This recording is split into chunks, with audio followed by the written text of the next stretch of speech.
there again. This is Master Trainer Brad Glaser. We're going to go over the NASM OPT model. I primarily use NASM in my personal training clients. I've been doing it for over 20 years. And I've seen a huge success in progressions, regressions, and rehabbing clients and getting them from point A to point B as quickly as possible. I use the NASM OPT model, and I'm going to explain to you what that is. It looks like a triangle like this. And there's three major phases in here. We have power training, we have strength training, and then we have stability training. Now the reason why these phases were created is to take you, a client, into regressions and progressions. Every 3 to 4 weeks your body plateaus out, typically on a workout, and you need to switch the modality of what you're actually doing. And that switch is what this OPT training phase is all about. The first phase of training is corrective exercise training. Second is integrated stabilization training. Third phase is strength endurance training. Fourth phase is muscular development training. Fifth phase is maximal strength training. Sixth phase is elastic equivalent training. And the seventh phase is maximum power training. Each 3 to 4 weeks, you cycle through every single phase, and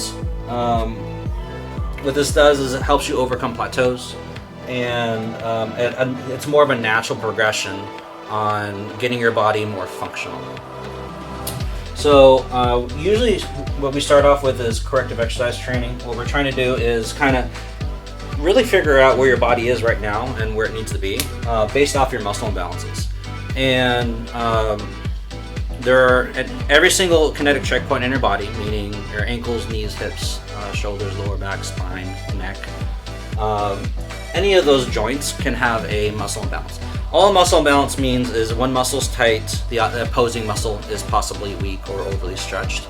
And what happens with that is your body or posture will conform to that. So for example, if my chest is really tight and my rhomboids or my upper back is really weak, what'll happen naturally to me is I'll start slouching and my shoulders will roll forward like this.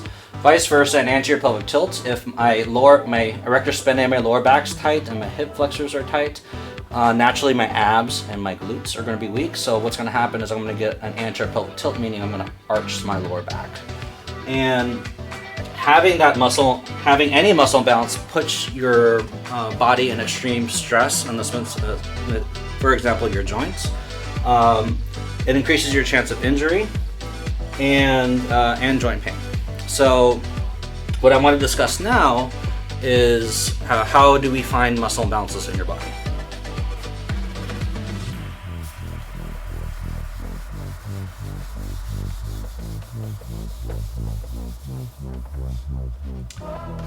Now what I usually do is a overhead squat assessment, and it's really simple.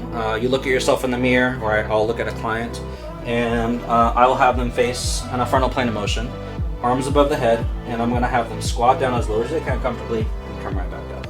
And what I'm looking for is all their kinetic checkpoints again, their neck, their shoulders, their hips, their knees, and their ankles. Same thing, sagittal point of view, and then frontal plane of view, just walking around.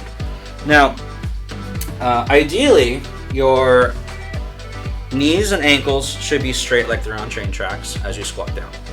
So, see me, but on the frontal plane of view, your head is not forward, it's back and neutral. Your shoulders, your arms are not falling down, and you don't have a huge anterior pelvic tilt as you squat down. Also, if your feet flatten or they roll in. All those are considered muscle imbalances, and any one of those muscle imbalances can cause some form of injury. So for example, so a common muscle imbalance someone can have is a forward head syndrome.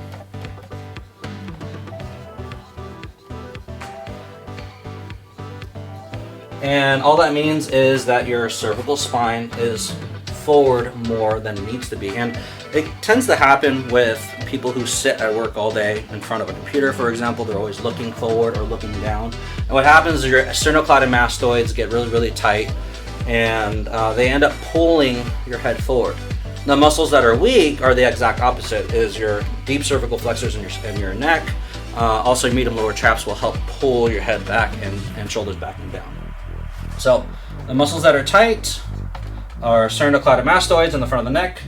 The muscles that are possibly weak are deep cervical flexors. And the possible injuries that can occur from that is you can have neck pain, you can have headaches, migraines, anything like that. Here. So, and that's not only every single day you might get those possible issues, but imagine working out, and many people do this, is when they push heavy weight or they squat, they throw their head forward over and over and over again. And all you're doing is really teaching your body to replicate that movement pattern every single time you do that repetition. And what happens over time is that you train those muscles with muscle memory to throw your head forward. And the problem with that is that you're going to increase your the degree of your head going forward, and also to increase your muscle imbalances to the point where you'll have some form of pain or injury. And we want to try to stay away from that. I've been training for over 20 years. I've been doing physical therapy through NASM in the sense of a corrective exercise specialist. I'm also certified through PFIT, which is also a rehab clinic in Texas. And so I've been doing this a while, and I've pretty much rehabbed almost every single joint from my career of training clients. And time and time again, 99% of the time, it's your muscle imbalances that cause most mobility issues and or joint pain and or injuries, all three. All right, so we got the forward head syndrome down. Next, let's talk about another common muscle imbalance which most people have is forward shoulders.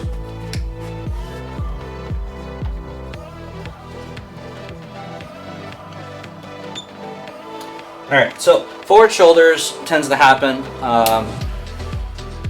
is caused by your chest being very tight, anterior deltoids being pretty tight, maybe a cocobrachialis. All those muscles are so tight they cause your shoulders to roll forward. So we'll write that down. Also your lats. Your lats are located right here. Possibly your anterior deltoid. That's tight. I don't know why I keep erasing that, but I should keep it up. Alright, so the muscles that are weak are the antagonists, or all the opposing muscles of the muscles that are tight. And it's quite simple. Your rhomboids, medium lower traps, posterior deltoid, external rotator cuff, infraspinatus, teres minor. All the muscles that help pull the shoulder blades back and down are slightly weaker, possibly weaker. So your rhomboids, medium lower traps, posterior deltoid, and external rotator cuff.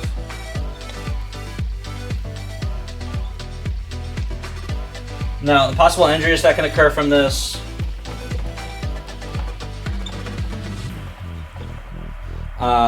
You're looking at possible, because whenever your shoulders roll forward, it puts a lot of stress on your traps, and your traps end up getting really tight. You can obviously get headaches again. Spell headaches. Bicep tendonitis. Shoulder injuries. So very common to tear your rotator cuff. Just because your subscapularis, for example, with forward shoulders tends to be very, very tight. And if you hyperextend one way or the other, you can actually pull your rotator cuff and tear it. And it's not a very fun injury. It depends on how severe the tear, but it could take you a couple weeks to 6 months to fix. So it's not very fun at All right, so that one is forward shoulders, and I can show you here. Your pecs tight, anterior deltoids tight. Rhomboids, medium lower traps are weak. Now what happens is it causes your shoulders to roll forward, and when these muscle imbalances is considered your posture too. So it's not like what you do every single day. This is where your body, your movement patterns are. Now the problem with that is when you work out, and for example, you're doing like a squat or a bench press, or even trying to do rows, what you're going to notice is that you're going to mimic those movement patterns based off your muscle imbalances. So if you're trying to do a row, but your chest is really tight, it's going to be really hard for you to get your shoulders back a little bit to activate the rhomboids. And what ends up happening is that muscle imbalance becomes it's called a cumulative injury cycle, which I'll explain in a second. And the cumulative injury cycle, what that means is one muscle imbalance causes another muscle imbalance, until something gets injured. And then when you get injured, you create a altered neuromuscular control, which then causes another muscle imbalance. So it just becomes more like a domino effect. I'll explain that after we go through the rest of your muscle imbalances. You can read that. All right. So we got forward shoulders here. Next muscle imbalance is quite common is anterior pelvic tilt. Anterior pelvic tilt. All right, so the common muscles that are tight when you're anterior pelvic tilt is your hip flexors and your erector spinae. Hip flexors are right here in the front, and as the name says, they hip flex your hip. Erector spinae is exactly the Latin word of erecting your spine. So that's what the erector spinae does, is it forces your spine to erect, and the hip flexors flex your hip. So you can imagine what this posture is a lot. People who sit all day, people who are sedentary. I've seen runners obviously have very tight hip flexors because they use them to propel themselves forward, and they also have a huge anterior pelvic tilt. Okay, so tight hip flexors, erector spinae. What's weak? Core, 26 muscles surround your lower lumbar spine, rectus abdominis, transverse abdominis, obliques are weak, and also the glutes. Glutes are a huge stabilizer of the hips. Also, they help with giving you more of a posterior pelvic tilt. So, what's tight? Hip flexors, lower back. What's weak? Your core and your glutes. Now, with this muscle imbalance, again, what happens is you arch the lower back a lot. And what injuries can occur? Low back pain. And possibly pulling back. Pulling your lower back, hip impingements is another one.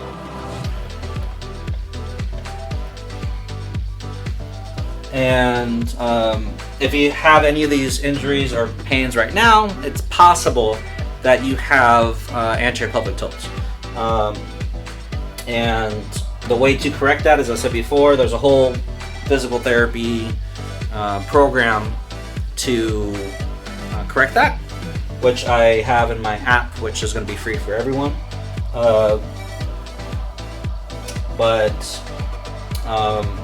What we need to do is we need to loosen the tight muscles, strengthen the weak muscles, and integrate that in your exercises that you do with proper form to correct movement patterns. And eventually, over time, through repetition, your body will fix itself. And most pains or injuries, again, come from muscle imbalances, unless you have a bone and disc issue from an accident or something genetic or hereditary or something like that. But from my experience, 99% of the time, most pain comes from having muscle imbalances. All right, next. Why did I erase that? Put that back.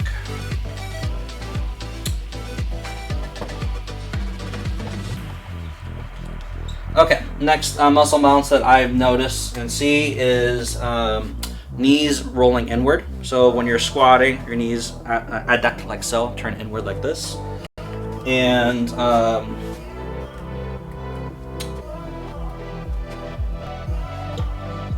knees adduct. Alright, so for knees adduction, it's really simple. Your adductors are really tight. That's what they do. Your inner thighs, they're responsible for turning your knees inward and stabilizing the hip. Possible hip flexors too. Muscles that are weak, your glutes and your abductors. So the exact opposite of your adductors.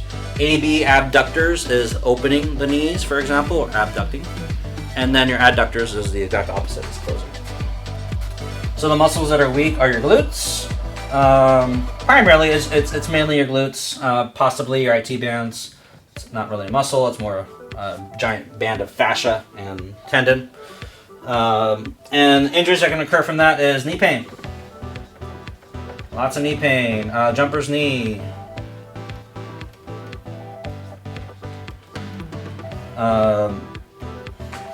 And or you can also pull your groin too from it being too tight. So groin injuries. So now the exact opposite of that, as you would find out, is when people have bow-legged, or the knees when they turn out, more so than being neutral. So we'll say knees abduct now, and you guessed it, it'll be almost the exact opposite of that. So what's tight here is could be your piriformis. Your piriformis is a small little muscle that in your glute, and it's responsible for stabilizing the femur. Also, external rotation of the femur also. Muscles that are weak is the opposite, but glutes and adductors. Sorry about my handwriting. I know it sucks. I don't usually write. Okay. And injuries occur. Knee pain, groin pain too. You can pull your groin just from abducting too much. Injuries are pretty similar. So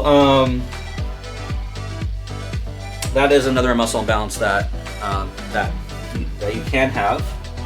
All right, next, let's do your feet externally rotating. So feet turning outward. So you probably see people, or you might do this yourself, how your feet turn out when you walk or when you squat, anything like that. The neutral position for your ankles is straightforward, like you're on skis. If they're externally rotated, it shortens your calves, your lateral gastroc, and what happens is, as one muscle is shortened, it lengthens the opposite, which is your anterior tibialis. And what ends up happening is your ankles roll out, and then they start rolling inward, which then lengthens the anterior tibialis, so you're more prone to rolling your ankle and shin splints. A lot of pain. Well, let's write it down. So lateral gastroc's tight. Lateral gastrocnemius, which is your calf, the outside of your calf. What's weak? Your anterior tibialis. Anterior tibialis is right here, right in the front of the shin. Posterior tibialis probably also. So we'll put posterior too. Injuries can occur from that. You can roll your ankle.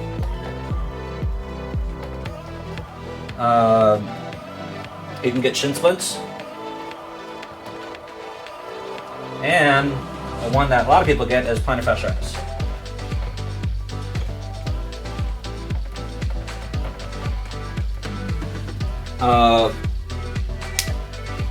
So now these injuries doesn't necessarily mean you have them now. All it means is you're more prone to get them in the future. And especially if you're working out, for example, as I was explaining before, if you're working out and you have all these muscle imbalances already, and then you're adding, for example, a squat, you're adding 100 pounds, 200 pounds, 300 pounds, squatting down, and your body's movement patterns are still functioning in this way, what ends up happening is you're putting extreme pressure on a joint that is not in a neutral position. You end up wearing your cartilage down in that specific joint, and you replicate that bad movement pattern to the point where you're most likely going to injure yourself in the future. And again, it won't happen tomorrow, but it could happen down the road. You keep reiterating bad movement patterns, you keep reiterating bad posture, the bad posture is going to come back to get you eventually, and you're just more prone to some form of injury.